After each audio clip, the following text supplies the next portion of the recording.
Chers amis, bienvenue dans notre émission Réflexion, très heureux de vous retrouver et soyez bénis. Le thème de ma réflexion aujourd'hui sera « Ton œil est-il en bon état ?» Une bonne question que chacun peut se poser dès le matin à son réveil.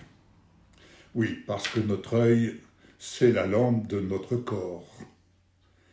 C'est celui qui nous permet d'avoir un corps bien éclairé, c'est-à-dire avoir un cheminement bien éclairé. En effet, lorsque notre œil est en mauvais état, c'est-à-dire lorsque notre façon de voir est négative, lorsque notre façon de voir est obscurcie, eh bien, nous nous retrouvons dans les ténèbres, dans l'obscurantisme. C'est ce que Jésus nous explique dans l'évangile de Luc au chapitre 11, verset 34. Ainsi, nous pouvons dire que tel je suis, tel je me vois, et tel je vois mon prochain. À partir du moment où je suis dans l'obscurantisme, je vois mon prochain dans l'obscurantisme. Autrement dit, si j'ai un regard négatif sur ma vie, j'ai un regard négatif sur le monde.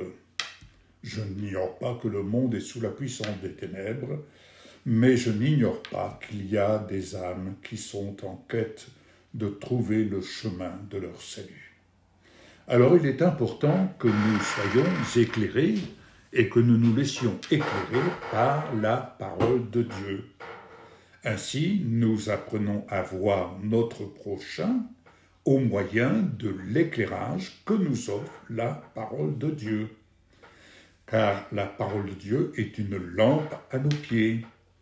Et la parole de Dieu éclaire notre intelligence dès l'instant où on se laisse éclairer par la parole. Alors, pourquoi voir la paille qui est dans l'œil de notre frère, de notre prochain, et ne remarquons-nous pas la poutre qui est dans notre œil? C'est ce que Jésus nous explique dans l'évangile de Matthieu au chapitre 7, verset 3. Ou comment peut-on dire à notre frère « Laisse-moi enlever la paille qui est dans ton œil » alors que nous-mêmes, nous ne voyons pas la poutre qui est dans notre œil. Alors, à partir du moment où nous acceptons de commencer à nous regarder d'une façon positive, d'une façon telle que Dieu veut nous apprendre à voir, alors nous pourrons retirer vraiment la paille qui est dans l'œil de notre frère, c'est-à-dire l'encourager, l'exhorter à voir les choses comme Dieu les voit. Luc 6, verset 42. Quand Jésus nous dit « ce sont des aveugles qui conduisent des aveugles », ça veut dire qu'ils ont l'œil en mauvais état. Et comment prétendre conduire quelqu'un sur le chemin du salut si notre œil est en mauvais état? Si un aveugle conduit un aveugle, tous les deux vont tomber dans la fosse. Ce que nous devons comprendre, bien-aimés, de la même façon que nous voyons d'une façon obscure, de la même façon nous parlons l'obscurité. Nous avons un langage qui reflète l'obscurité, qui reflète notre façon de voir. Ainsi, nous devons comprendre que tout ce qui entre dans notre bouche va dans le ventre, nous dit le Seigneur, mais c'est évacué dans les toilettes, n'est-ce pas? Bon. Mais ce qui sort de la bouche vient du cœur, et c'est ce qui rend l'homme impur. C'est ce qui rend le reflet de l'intérieur comme étant obscurci. En effet, c'est du cœur que viennent les mauvaises pensées, les meurtres, les adultères, l'immoralité sexuelle, les vols, les faux témoignages, les calomnies. Voilà ce qui obscurcit le cœur de l'homme et, par voie de conséquence, ce qui obscurcit sa façon de voir. Ainsi, manger sans s'être lavé les mains, cela ne rend pas l'homme impur. C'est ce que Jésus nous explique dans l'évangile de Matthieu au chapitre 15, versets 14 et 17 à 20. Permettez que je vous raconte une histoire que vous connaissez peut-être. Une femme qui regardait par la fenêtre de sa maison va dire à son mari, « Écoute, chérie, je ne sais pas avec quelle lessive ma voisine lave ses draps, mais ces derniers sont toujours aussi gris.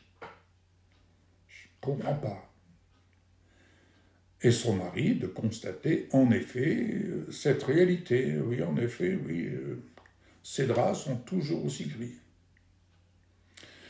Mais quelques jours plus tard, la femme, voulant satisfaire son regard critique, car oui, le fait d'apporter une critique, d'avoir un regard critique, est un exercice qui incite à alimenter ce regard critique. Alors donc, voulant satisfaire son regard critique sur la façon de faire de sa voisine quant à sa lessive, elle s'exclame à son mari, « Waouh, ma voisine a changé sa lessive, ses draps ne sont plus gris. » Et son mari de lui répondre avec un geste d'amour, « Non, chérie, c'est moi qui ai pris le temps de laver les vitres de la fenêtre. »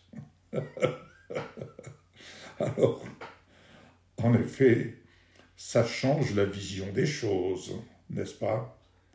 Ainsi, tel nous apprenons à voir en Jésus, tel nous apprenons à voir notre prochain.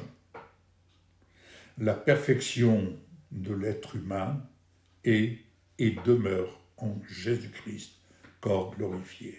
Bien-aimés, l'amour de Dieu ne suppose pas le mal. Autrement dit, l'amour de Dieu nous apprend à voir et à nous voir, nous personnellement, à commencer par nous-mêmes, à nous voir tels que Dieu nous voit dans l'œuvre parfaite de son Fils Jésus. Oui, être comme Christ, c'est apprendre à se voir comme le Père nous voit dans l'œuvre de son Fils.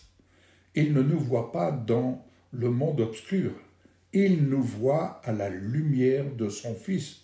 C'est là toute la satisfaction qu'il a aujourd'hui, parce que le Fils a honoré le Père, il l'a fait pour nous. Dieu prend son temps de satisfaire son plaisir, de nous voir dans l'œuvre de son Fils.